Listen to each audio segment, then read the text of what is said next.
Donc je m'appelle Fabrice Lauré et donc je suis directeur commercial chez Araïco. Ce qui revient le plus souvent dans nos discussions avec les industriels, c'est d'avoir des solutions pour les métiers de terrain, d'avoir un impact le plus vite possible, parce que ça permet à leurs équipes d'avoir un taux d'usage et d'adoption rapide, et surtout d'être accompagnés en fait, tout au long du projet. Alors dans le début en fait, de nos échanges, très rapidement le sujet arrive sur la sécurisation de leurs données. Et on comprend parce que c'est leur métier, c'est sensible. Simplement quand nous on essaye de comprendre quel est leur niveau de maturité par rapport à l'IA, très rapidement on s'aperçoit qu'ils utilisent des IA généralistes. Et les IA généralistes et la sécurisation des données, voilà, c'est un vrai sujet, on le sait aujourd'hui. Donc ça revient souvent. Et ensuite, on arrive tout de suite sur la notion d'accompagnement par rapport aux équipes terrain et à nos solutions. Mais c'est surtout la sécurisation. Donc en termes de sécurité, chez Araïco, on a 3 solutions. La première, c'est pour un client déjà dimensionné, de le faire chez lui avec des prestataires et un environnement qu'il a déjà sécurisé. Le deuxième, c'est chez nous, où effectivement on sait faire, que ce soit pour nos environnements de démo ou pour nos clients. Et le troisième, c'est on-premise, où là effectivement on va avoir des solutions qui seront très calibrées d'un point de vue sécurité et gouvernance pour des activités très sensibles et avec des notions de gouvernance qui sont françaises ou européennes. Voilà. Alors ce qui m'aide le plus à comprendre, je dirais, l'environnement et le besoin du client, c'est mes expériences. Donc moi j'ai une vingtaine d'années d'expérience dans des industries, automobiles, machines spéciales industrielles, aéronautique. Voilà, donc ça c'est important parce que ça permet de comprendre les attentes et les challenges de ces environnements, de ces équipes, mais aussi la passion qu'ils vont mettre à eux-mêmes gagner leurs propres clients. Et je vois, dernièrement, on a eu des échanges avec une équipe industrielle qui est au service de clients qui sont effectivement sur le terrain et qui ont besoin de soutien très rapide. Et donc, il y a des outliners. Et c'est vrai que moi, comme j'ai aussi accompagné des outliners, la personne me disait on a besoin de rassurer le client sur les 30 premières secondes de la prise en main du client.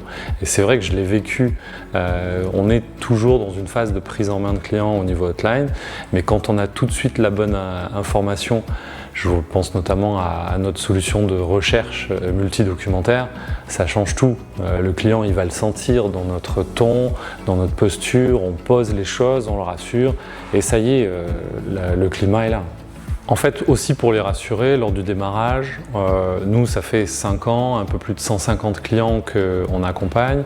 Donc on sait faire, c'est-à-dire qu'il va y avoir une première partie où on va vraiment prendre en compte les besoins de ces usagers, leurs attentes, leurs craintes, leur rapidité en termes d'usage. Et ensuite, quand on va commencer à avoir les premiers gains, alors on va déployer sur le reste des équipes. Et c'est là où en fait, on va vraiment pouvoir scaler sur l'usage et avoir un ROI pour toute l'organisation. Effectivement, lorsqu'un client hésite, la première chose, c'est que déjà, nous, on le rassure sur le fait qu'on va avoir un engagement sur la notion ROIste. La deuxième chose, c'est que le pilier de notre compétence, c'est du conseil. Donc, on va prendre le temps, l'écoute et l'ouverture, je dirais, sur son environnement pour bien l'accompagner, bien le rassurer. Et puis après, dans un troisième temps, on peut très bien le mettre en contact avec des clients qui sont dans des environnements même peut-être un peu différents, mais qui vont pouvoir lui partager la manière dont nos équipes ont su les rassurer et déployer rapidement ces solutions. On a un client qui au début était un peu hésitant et qui là s'est dit mais mince, j'aurais dû le faire vraiment avant, et qui aujourd'hui du coup montre un peu ses solutions et qui autour de lui même va avoir des réactions en disant ah mais tu mets ce genre d'informations dans ton IA, mais oui mais sauf que moi c'est mon IA privée. Je l'ai fait avec les équipes d'Araïco et ça se passe très bien, et donc aujourd'hui c'est même lui qui est en posture d'ambassadeur à démontrer un peu ce qu'on a pu déployer pour lui. Bien souvent, ce qu'ils nous disent, c'est qu'ils auraient dû le faire avant. J'ai notamment un exemple d'un dirigeant qui, aujourd'hui, lorsqu'il communique à d'autres dirigeants de sa région ou de son secteur, ne va pas hésiter à montrer une solution que ses équipes terrain utilisent. Et on a eu cette anecdote où certains lui ont dit « mais tu mets ce genre d'informations un peu sensibles dans cette IA ». Et lui, il a dit non, mais attendez, nous, c'est une IA de confiance qui a été faite avec Araïko. Tout est sécurisé et ça nous apporte de la vraie valeur ajoutée pour nos équipes terrain. Et donc, voilà, c'est faisable. Donc, et c'est même lui, du coup, en posture d'ambassadeur. Donc, ça, c'est clé pour nous.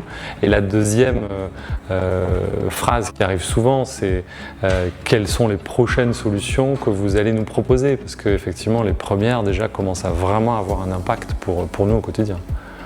Alors oui, à mon niveau, je le constate, toutes les industries sont concernées par l'IA. Après, c'est juste une question de priorité par rapport au métier. Ensuite, je citerai un exemple. On a récemment un client qui a adopté effectivement une solution de recherche multidocumentaire et même de génération de rapports terrain pour ses équipes de maintenance.